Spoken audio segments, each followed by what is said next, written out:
আমি ছাড়বো না, আমি যাব ওই ইন্ডিয়াতে, বুবু তোমায় আমি ছাড়বো না।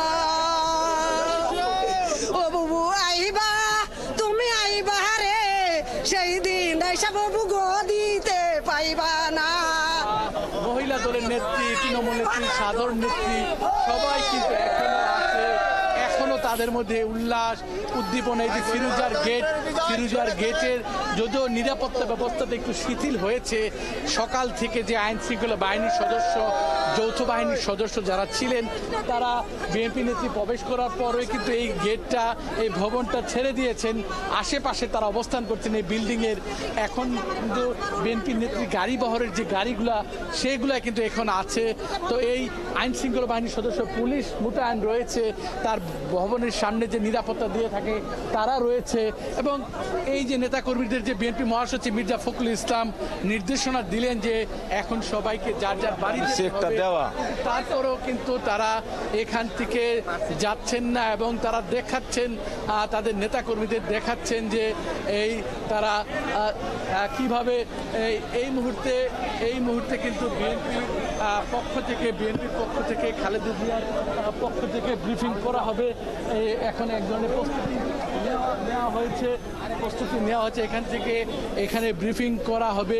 কিন্তু বিএনপির প্রতিনিধি কে ব্রিফিং করবেন, চিকিৎসক করবেন না কে করবেন সেটা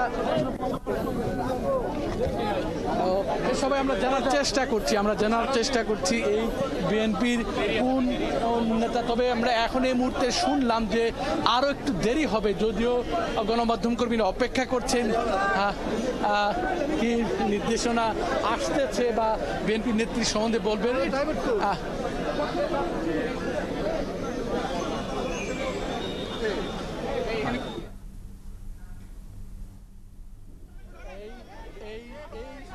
মানুষের আগ্রহ উদ্দীপনা, এই ৭৯ নম্বর যে সড়ক, গুলশানের ২ নম্বরে যে ১৯ নম্বর রোডের যে এই ১ নম্বর যে বাড়িটি ফিরুজা, এই বাড়িটিকে ঘিরে কিন্তু এখনো মানুষের যে উৎসাহ উদ্দীপনা, বিশেষ করে বিএনপি নেতাকর্মী। এই স্বৈরাচার খুনি হাসিনা দীর্ঘ ১৫ বছর আমাদের মাকে অনেক নির্যাতন নিবারণের মাধ্যমে রাখছে, কিন্তু আজকে দেখেন কি ইতিহাস, যে আল্লাহ সম্মান দেওয়ার মালিক আল্লাহ একজন, সেই সম্মান পেয়েছে আমার মা।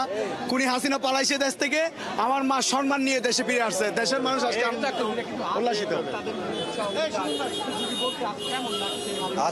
আজকে আপনারা খেয়াল করছেন সারা বাংলাদেশে একটা ঈদের আমেজ।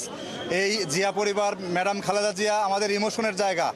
একটা জিনিস লক্ষ্য করেন যে আমরা যদি দেখি যে রাখে আল্লাহ মারে কে, মারে আল্লাহ রাখে কে, যেই মানুষটাকে তিলে তিলে মেরে ফেলবার চেষ্টা করা হয়েছিল সেই মানুষটি আজকে আমাদের মাঝে।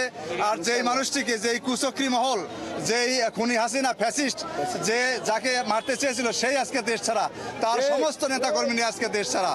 শুনছিলেন নেতাকর্মীরা বলছিলেন যে বিএনপির তৃণমূলের যে নেতাকর্মীরা আজকে এই বিএনপির চেয়ারপারসন আগমন উপলক্ষে এসেছেন, তাদের মুখে শুনছিলেন তাদের আজকে উচ্ছ্বাস, উল্লাস, উদ্দীপনা কেমন।